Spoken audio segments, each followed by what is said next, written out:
Le LVTS est un laboratoire qui est une unité de recherche INSERM, co-accréditée par l'Université Paris 13 et l'Université Paris Diderot. Il est réparti sur 3 sites, 2 sites sur l'Université Paris 13, donc à l'Institut Galilée et à l'UFR SMBH, et un site à la Porte de Saint-Ouen, l'hôpital Bichat, qui dépend donc de l'Université Paris Diderot. La spécialité de l'Institut Galilée pour nous, c'est plutôt la chimie des matériaux.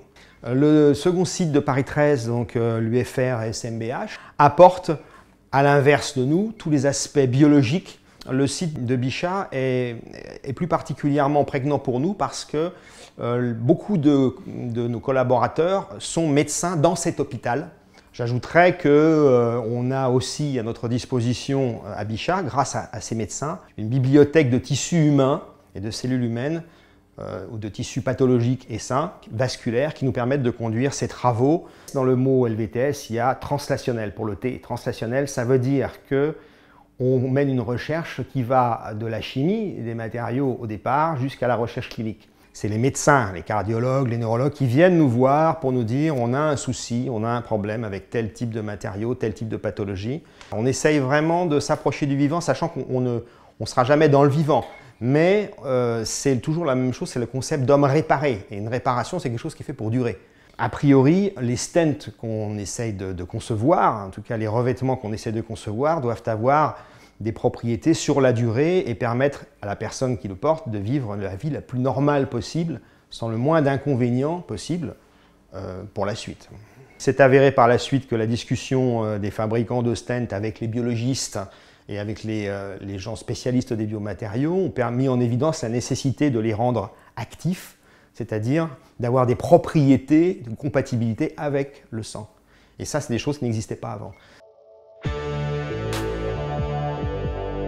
Plus particulièrement, ce sera l'imagerie médicale avec la réalisation d'agents de contraste polymères ou autres, avec des propriétés de compatibilité avec les tissus vasculaires. Au niveau international, nous avons aussi des collaborations suivies avec l'Amérique du Sud, avec le Chili en particulier, des collaborations aussi avec l'Espagne, avec la Tunisie, avec l'Iran. Et ce sont des choses qui sont amenées à se développer dans les prochaines années. On a des collaborations européennes nombreuses. On a un projet européen en particulier qui s'appelle NanoAtero, qui concerne les aspects plus de l'imagerie et de l'utilisation de certains produits.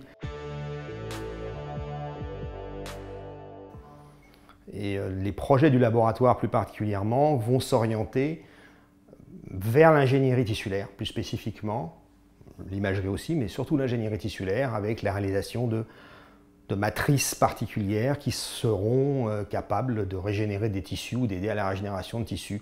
On dira l'homme réparé, c'est-à-dire que c'est une vision globale de l'intervention des biomatériaux, du rôle des biomatériaux dans l'homme. Le haut niveau vasculaire, bien entendu, mais on a de très nombreuses collaborations pour essayer d'étendre ces notions-là à tous les domaines de la médecine. Aujourd'hui, un laboratoire qui travaille dans le domaine doit avoir absolument des contacts avec les hôpitaux, avec les médecins, pour aller jusqu'à la finalisation. On attire énormément de jeunes chercheurs, on a beaucoup de stagiaires, de doctorants.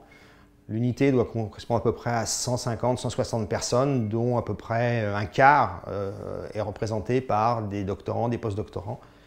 L'autre point fort, c'est la diversité des origines académiques et le partenariat avec les industriels. On a 2 startups qui sont actuellement abritées donc, dans le laboratoire. On a un laboratoire commun avec un industriel.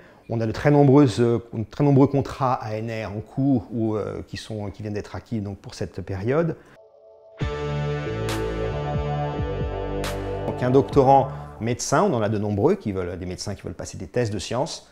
Quand ils viennent au laboratoire, ils apprennent à discuter avec toute la chaîne de conception et de réflexion qu'il y a au sein du laboratoire. Donc ça, c'est la qualité essentielle, c'est l'ouverture d'esprit. Ces étudiants, on sait ce qu'ils deviennent et très souvent, on est très satisfait parce qu'ils ont trouvé dans la formation au laboratoire un tremplin pour développer leur propre projet professionnel.